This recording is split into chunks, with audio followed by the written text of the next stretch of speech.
एक गांव में एक पुरानी हवेली थी। पूरा गांव जानता था कि वो एक श्रापित हवेली है। उस हवेली में एक चुड़ैल का साया था।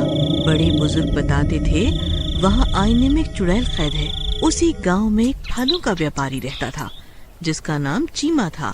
वो बहुत लालची था। उसके बागान में एक लड़की काम करती थी। ए रानी, आज तू काम पर देरी से क्यों आई? तेरा ये रोज रोज का हो गया है। इस महीने में तेरी तनख्वाह काटूंगा। नहीं नहीं मालिक, ऐसा मत कहिए। मेरी माँ बहुत बीमार है। मैं उसी को दवाई दिलाने पास के अस्पताल गई थी। आगे से मैं ध्यान रखूंगी। क्या मैंने ठेका लिया है तेरी माँ का? तनख्वाह कटेगी मतलब कटेगी। मैं कोई समाज सेवा नहीं कर रहा। मालिक रहम, अगर आप तनख्वाह काट लेंगे तो मैं अपनी माँ और छोटे भाई का भरण पोषण कैसे करूँगी? चीमा अपने यहाँ काम करने वाले मजदूरों का खूब शोषण करता था। फिर चीमा शाम होने पर रानी से बोलता है, ए रानी, इधर आ, ये फलों की टोकरी उठा और जल्दी से पास के गांव की फल मंडी के सेठ के यहाँ पहुँचा के आ। पर मालिक, अब तो मेरी छुट्टी का टाइम हो गया है। आप तो जानते ही हैं, मेरी माँ और छोटा भाई अकेला है। आप किसी और को भेज दीजिए। क्या तुझे समझ में नहीं आता? जब मैंने कहा अभी जाना है तो अभी जा, नहीं तो कल से तेरी छुट्टी। अरे मालिक, शाम हो गई है। आते आते आधी रात हो जाएगी। आप तो जानते ही हैं, गांव की वो पुरानी हवेली दूसरे गांव का रास्ता वहीं से होकर गुजरता है। कान चोर औरत, काम न करने के लिए कुछ न कुछ बहाने बनाए जा रही है। क्या हुआ? रास्ते में हवेली है तो बोल। क्या आपको पता नहीं, उस हवेली पर एक चुड़ैल का साया है। रात को वहाँ जाने की कोई हिम्मत नहीं करता। वहाँ से डरावनी डरावनी आवाजें आती हैं। इन फालतू बातों पे मैं विश्वास नहीं करता। अब तू जल्दी से वो फलों का टोकरा उठा और दूसरे गांव की ओर निकल जा। फिर रानी वहाँ से निकल जाती है। हाय, आज तो मैं मर गई। ये कहाँ फंस गई? हे ईश्वर, मेरी रक्षा करना। फिर रानी कई घंटे चलने के बाद दूसरे गांव पहुँच जाती है। तब तक रात हो चुकी होती है। हाय करम जला चीमा, मुझे किस मुसीबत में डाल गया। इसका नाश पीटे। उफ। फिर रानी फलों का टोकरा सेठ को देने के बाद अपने गांव की ओर निकल पड़ती है। जंगल से आते वक्त रानी को कुत्तों और भेड़ियों के रोने की आवाजें आती हैं। हे भगवान, आज तो मैं मर गई। या तो मुझे चुड़ैल खा जाएगी या ये जंगल के जंगली जानवर। वैसे ही आधी रात हो चुकी है और मैं जंगल के बीचों बीच आ चुकी हूँ। अब एक तरफ खाई है और एक तरफ कुआं। भगवान मेरी रक्षा कर। फिर रानी चलते चलते हवेली के पास पहुंच जाती है। आईने में कैद चुड़ैल को उसकी आहट हो जाती है। लगता है कोई शिकार आ रहा है। आज तो मैं इसे हवेली के अंदर बुला के ही रहूंगी और इस आईने से आजाद हो पाऊंगी। वो चुड़ैल बहुत जादुई और ताकतवर होती है। वो जान जाती है कि रानी जंगली जानवरों से डर रही है।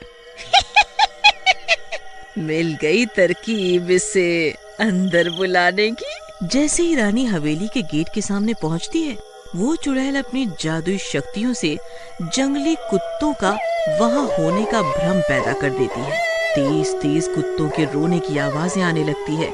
रानी को ऐसा लगता है ये कुत्ते मेरी ओर मुझे काटने आ रहे हैं। भागो भागो रे भागो, अपनी जान बचा के भागो।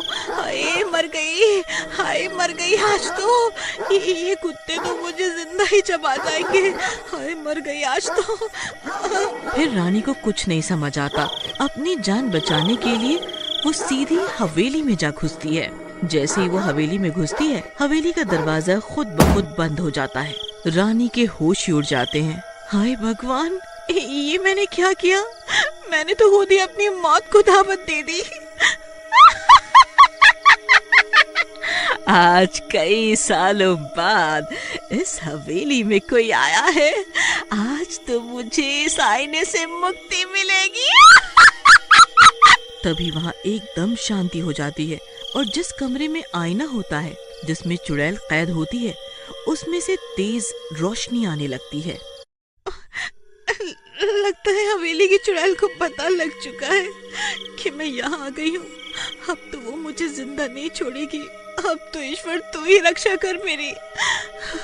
फिर वो चुड़ैल मीठी आवाज में रानी को उसी कमरे में बुलाने लगती है जिसमें आईना रखा होता है। रानी, ए रानी, रानी, सुनो रानी, इधर आओ, इस कमरे में आओ रानी, आ जाओ रानी, आ जा रानी। चुड़ैल जी, मैं तो यहाँ गलती से आ गई। बाहर मेरे पीछे जंगली कुत्ते लग गए थे, इसलिए मैं हड़बड़ा के यहाँ आ गई। मुझे माफ कर दो चुड़ैल जी। चुपचाप अंदर आती है या मैं तेरे 2 हिस्से करके उन कुत्तों को डाल दूं। इतना सुनकर रानी डर जाती है और अंदर जाने लगती है। चुड़ैल जी, आप मुझे मारेंगे तो नहीं अगर मैं अंदर आई तो? नहीं रानी, मैं तुझे नहीं मारूंगी। बस तू इस कमरे में आ जा, तू इस कमरे में आ जा। जैसे जैसे रानी कमरे की ओर बढ़ने लगती है, उसे विचित्र कराहते, उसे विचित्र आवाजें सुनाई देने लगती हैं, पर फिर भी वो आगे बढ़ती है।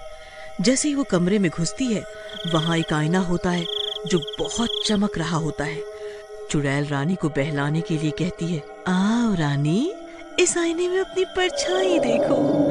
तुम कितनी सुंदर हो, कितनी प्यारी हो। ये सुनकर रानी उसकी बातों से मोहित हो जाती है और आईने की ओर बढ़ने लगती है। जैसे ही वो शीशे में देखती है, चुड़ैल आजाद हो जाती है और रानी को अपने वश में कर लेती है।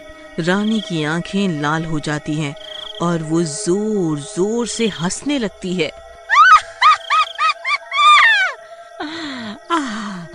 आज मैं आजाद हूँ, अब मैं पूरी दुनिया पर राज करूंगी। फिर रानी वहाँ से निकल के अपने गांव लौट जाती है और अपने घर जाके सो जाती है। फिर अगली सुबह, आ गई महारानी, आज फिर लेट। आज क्या बहाना है?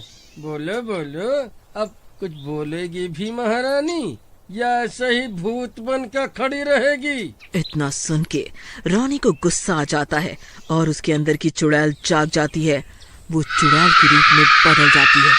ये देखकर सभी की आंखें फटी की फटी रह जाती हैं।